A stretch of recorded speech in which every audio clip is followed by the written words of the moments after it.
welcome to my channel. I'm Tiffany, a retired librarian turned homeschool mom. In this video, we're going to continue with the Dragon Masters series. So this is an elementary school fantasy series that we are doing in replace of the other giant long dragon series that I was going to do. Because these are smaller and easier and happier. So this is Saving the Sun Dragon. This is book 2. The author is Tracy West. So in this story, our main character and his friends, one of his friends, here we go, Drake's friend, Anna, her dragon, Capri, gets sick. And they don't know what's going on. She's a sun dragon, and she suddenly gets sick. And of course the king is pissed off.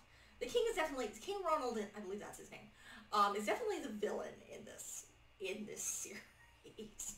You don't know quite what he wants, but he wants to create an army with dragons. So he gets really pissed off and threatens their Griffin, who's the wizard in charge, with basically being replaced.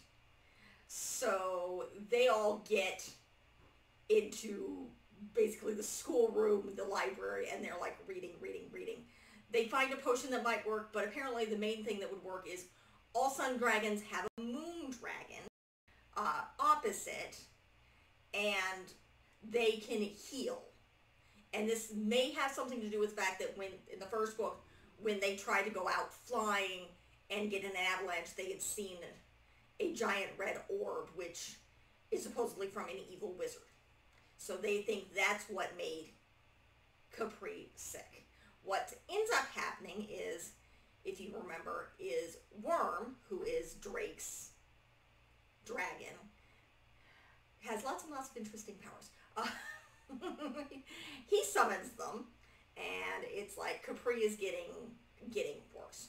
So he pretty much says, touch me, have everybody touch you, and they're like, okay. And all of a sudden they're transformed to this story's area of Egypt. Because apparently that's a thing an earth dragon can do, is he's just going to transport everybody somewhere else. So, yeah, so that happens. And that is where they find the moon dragon, which is Wati. Wati is the name of the moon dragon, and he's actually partnered with another young boy. Let me see if I can find the page 51 here. What his name is here. All right.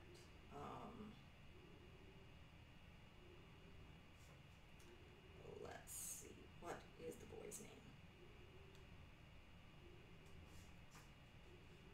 Let's see. And the boy's name is...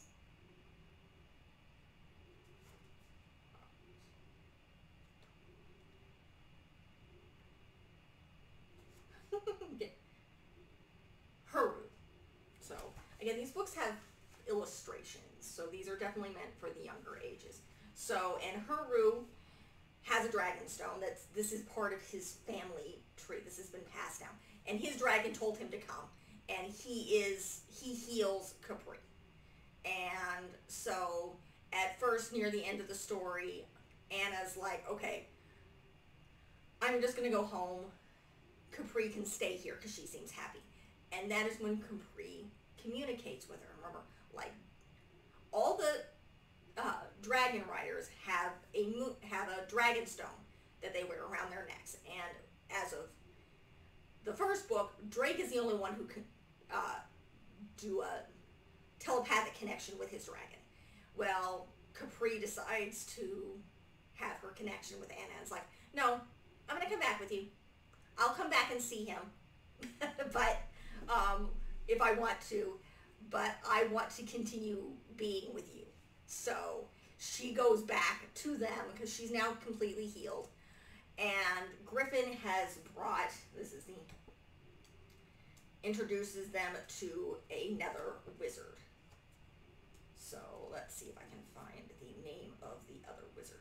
Diego. So again, Diego is, we see this him, and that is Worm there. So, and then of course the king shows up. It's like, good. And here you can kind of get an idea of what this is. King Ronald and his guards who are like spying constantly. And he's like, good. The dragon is healed. Go back your business. It's like, he's very, very weird. They don't know entirely what his motives are. So I'm guessing you find that out throughout the book series. So yeah, pretty much this one is Capri gets sick. They're trying to figure out what's wrong with her. They do make a potion, but it doesn't really work. So Worm decides to take them to find her moon dragon in this universe's version of Egypt, and they find out there are other people who are connected to dragons that are not necessarily working for King Ronald, who's sending his people to kidnap dragons and match them with children. For reasons, again, he supposedly wants to make an army of dragon masters. We don't quite know why yet, so it'll be interesting to find out throughout the series, which I believe is actually 24 books long. I think I have the first 12 or 15. I will get the rest. But it's a very cute stories. Again, these books don't really, they have their own story arc that concludes, but then they're like, okay, and then they get something to lead into, okay, we have this new wizard here. They've added more information, so we're going, basically trying to figure out what this red orb is.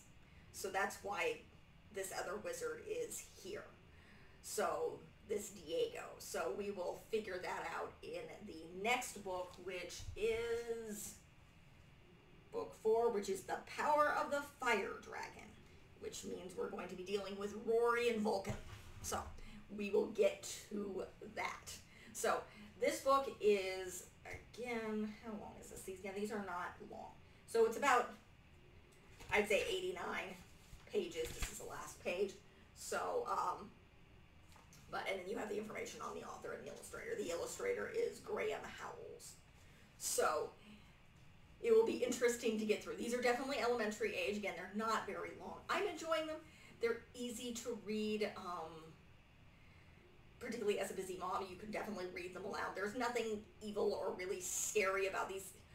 If you're looking for a good, even though this is my only seeing the second book, I'm definitely going to recommend, if you're looking for a first fantasy series for young elementary school kids, this is not a bad choice. Not a bad choice at all. And again, this is already the second book. They are not very long. They have a lot of pictures. They have simple kind of storylines that conclude and just kind of, it's like, it just kind of interest you in what's going to happen next kind of thing. So that is it for this review. If you like what you see, be sure to like and subscribe. I will be continuing the Dragon Masters series. We will be working, this is the 17th of September. I will be finishing with the Beauty and the Beast month here. In fact, I'll be doing a couple videos. Now I am going to be starting to get the media picked up again. And then we'll be moving on to Space for October. Diwali is November. Then we're doing Mysteries in December. And then we'll see what we come up with for 2025. But for now, like and subscribe, leave a positive comment, check out the rest of the channel, and look forward to more.